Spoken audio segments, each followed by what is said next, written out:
ফরিদপুর পৌরসভার আদমপুর এলাকায় প্রায় ৩ একর জায়গায় গড়ে ওঠা বর্জ্যের ভাগাড়ে ২ সপ্তাহের বেশি সময় ধরে জ্বলছে আগুন।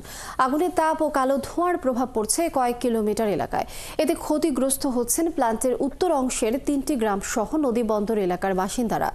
মনিরুল ইসলাম টিটুর তথ্য ছবিতে প্রতিবেদন।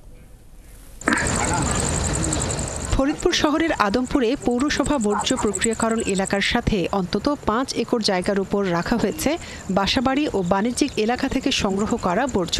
২ সপ্তাহ ধরে এই বর্জ্যে আগুন দিয়েছে পৌরসভা কর্তৃপক্ষ। সন্ধ্যা নামলেই বাড়ে আগুনের লেলিহান শিখা আর আকাশে ছড়িয়ে পড়ে কালো ধোঁয়া। এলাকাবাসীর দাবি, আগুনের প্রভাব পড়েছে প্ল্যান্ট থেকে ১.৫ কিলোমিটারেরও বেশি দূরের এলাকায়। ধোঁয়ার সাথে প্লাস্টিক সহ অন্যান্য দ্রব্যের তেজস্ক্রিয়তায় চোখ জ্বালা পোড়া সহ শ্বাসকষ্টে ভুগছেন বাসিন্দারা। শ্বাস নিতে কষ্ট হয়, চোখ পুড়ে, ভাত খাইতে পারি না, গন্ধে শুইতে পারি না, গমে চোখ পুড়ে, ঘুমাইবার গেলে চোখ পুড়ে, খাওয়া দাওয়া যাইতেছে না, কোমরটা মিস্ত্রি গন্ধ। বাচ্চাদের পোলাপানদের সবারই মনে করেন যে এই গাড়ি হান নিয়ে যাই দুর্গোষ্ঠী গন্ধ পায়।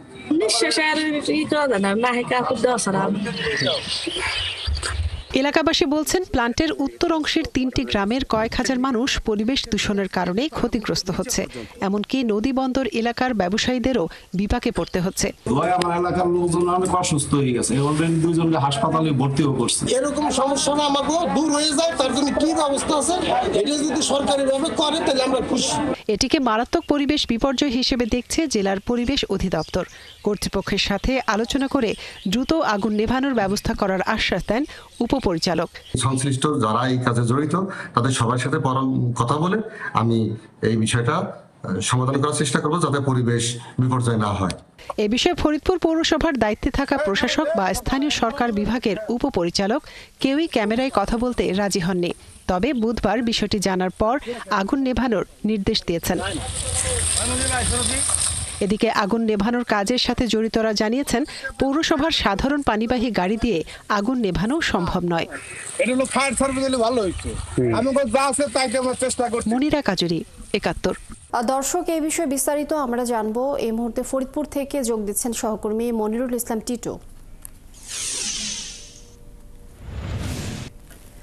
টিটু, একটু জানতে চাই আগুন নেভানোর বিষয়ে কর্তৃপক্ষ কি বলছেন এবং এলাকাবাসীর দুর্ভোগের কথাও জানাবেন আমাদেরকে।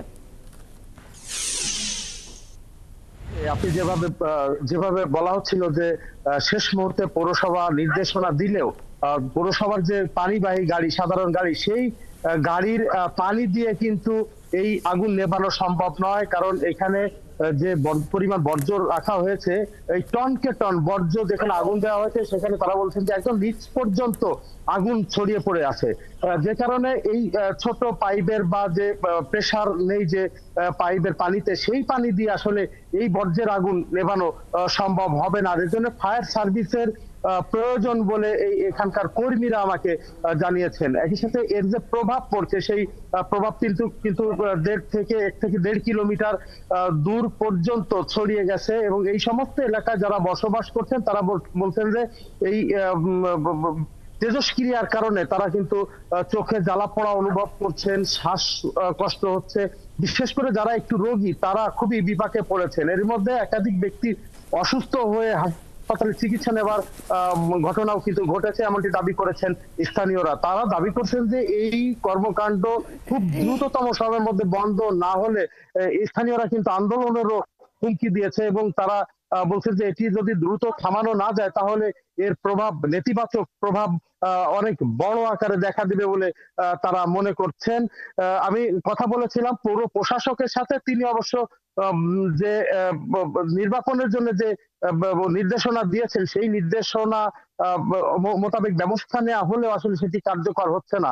এই প্রসঙ্গে আমি জেলা প্রশাসকের সাথে কথা বলার চেষ্টা করেছিলাম, যদিও যোগাযোগ করা হলেও তিনি আসলে এই বিষয়টি নিয়ে সাড়া না দেওয়ার কারণে এই বিষয়টি আসলে ধোঁয়াশার মধ্যে পড়ে যাচ্ছে যে এখানকার যে ফায়ার সার্ভিস কর্তৃপক্ষ আছে তারা আসলে এটিতে অংশগ্রহণ করবেন কিনা বা এই আগুন নিয়ন্ত্রণে কাজ করবেন কিনা। এই ছিল সর্বশেষ আমার কাছে। মনিরুল ইসলাম টিটু, ধন্যবাদ যুক্ত হবার জন্য। আমরা আবারও জানবো আপনার কাছ থেকে পরবর্তীতে সংবাদ সংযোগে। দর্শক, ফরিদপুর থেকে আমাদের সাথে সহকর্মী মনিরুল ইসলাম টিটু যুক্ত হয়েছিলেন।